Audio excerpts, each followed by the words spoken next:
From Troy University and Troy Public Radio, this is On Leadership with Dr. Jack Hawkins Jr., Chancellor of Troy University. There's an old song with the line that goes, "Though April showers may come your way, they bring the flowers that bloom in May." As we enter the month of May, I'm reminded of the link between effective leadership and a positive attitude. Frankly, I've never known a truly effective leader who had a negative attitude. And May is also the month that we honor our mothers. And this is timely because I received the very first lesson in having a positive attitude, as most of us did, from my mother. She preached having an attitude of gratitude. And while we may not have afforded the best things in life, she taught me and my siblings to take care of what we did have and to be grateful for our blessings. I often tell our students at Troy University that 90% of the people who lose their jobs each year, they don't get fired because they can't do their jobs or because they're incompetent. They get fired because they have a bad attitude. And so it stands to reason that those who excel in their jobs are those who start each day with a good attitude. Indeed, there's an old story about two shoe salesmen from rival companies in the late 19th century who were sent to the wilds of Africa.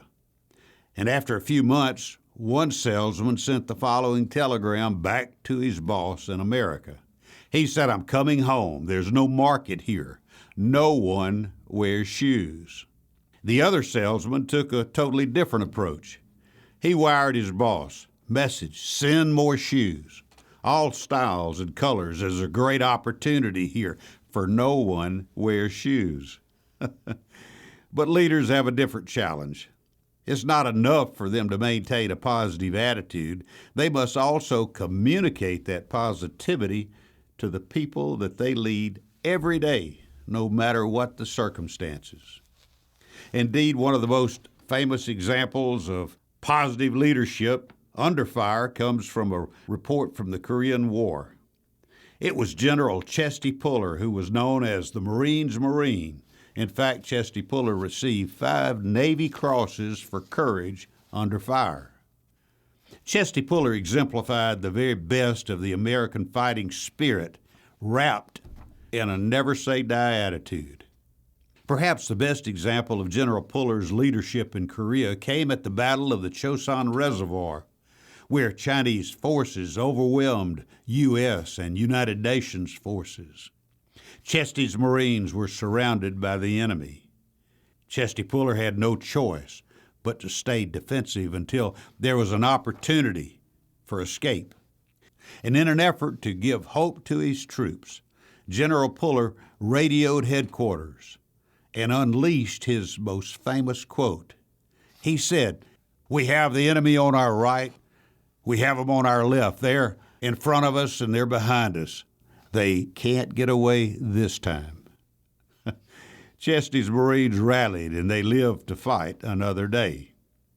My question to you, do you assume a positive attitude, or do you contribute to low morale in your organization by always seeing the glass as half empty, not half full?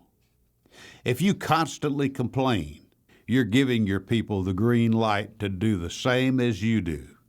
And no one wants to give their best effort to an organization of naysayers and complainers. It was Ralph Waldo Emerson who said, "Nothing great was ever achieved without enthusiasm." I hope you believe that, and I hope you live each day with an attitude of gratitude and with unbridled enthusiasm.